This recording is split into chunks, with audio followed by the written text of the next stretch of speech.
నమస్తే welcome to vine news. Hyderabad Jubilee Hills ఉప ఎన్నిక కోసం కాంగ్రెస్ సర్వేను మొదలుపెట్టిందా? ఎన్నిక ఎప్పుడు జరిగినా తానే అభ్యర్థిని ప్రకటించుకున్న నేతలెవరు? అభ్యర్థుల ప్రకటనపై కాంగ్రెస్ అధిష్టానం గుర్రుగా ఉందా? అభ్యర్థి ఎంపిక కోసం కాంగ్రెస్ పరిగణలోకి తీసుకుంటున్న అంశాలేంటి? టికెట్ కోసం బరిలో ఉన్న ఆ నేతలెవరు? Let's watch this story.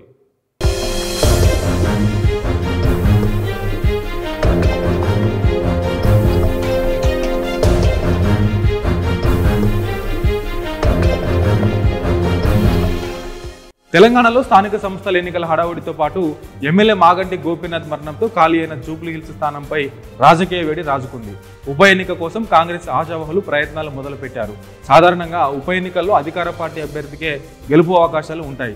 దీంతో రాష్ట్రంలో అధికారంలో ఉన్న కాంగ్రెస్ పార్టీ నుంచి టికెట్ తెచ్చుకుంటే చాలు గెలుపు దానంతట అదే వస్తుందని కాంగ్రెస్ నేతలు భావిస్తున్నారు. జూబ్లీహిల్స్ నియోజకవర్గంలో ఇప్పుడున్న రాజకీయ పరిస్థితి ఏంటి, తనకి అవకాశం ఇస్తే ఎలా గెలవగలను అనే నివేదికలు తయారు చేసుకుని పలువురు కాంగ్రెస్ నేతలు పార్టీ పెద్దల చుట్టూ ప్రదక్షిణలు చేస్తున్నారు. ఇద్దరు నేతలు ఏకంగా ఢిల్లీకి వెళ్లి తమకి పోటీ చేసే అవకాశం ఇవ్వాలని ఏఐసీసీ పెద్దలకు సైతం వినతి పత్రాలు ఇచ్చారు. ఇక party incharge Meenakshi Natarajan, party chief Mahesh Kumar Goud, అదేవిధంగా సీఎం రేవంత్ రెడ్డి చుట్టూ చక్కర్లు కొడుతున్నారు.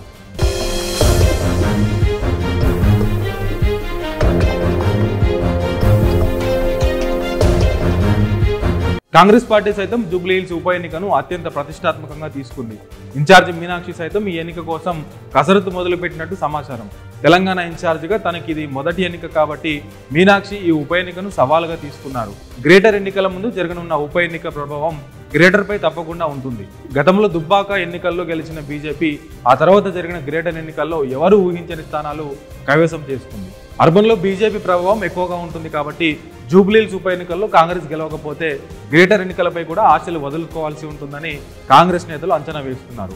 మరోవైపు గ్రేటర్లో కాంగ్రెస్ పార్టీకి ఎమ్మెల్యేలు లేకపోవడం, బీఆర్ఎస్ పార్టీకి మంచి పట్టు ఉండడం కూడా కాంగ్రెస్ పార్టీని కలవరపెడుతుంది.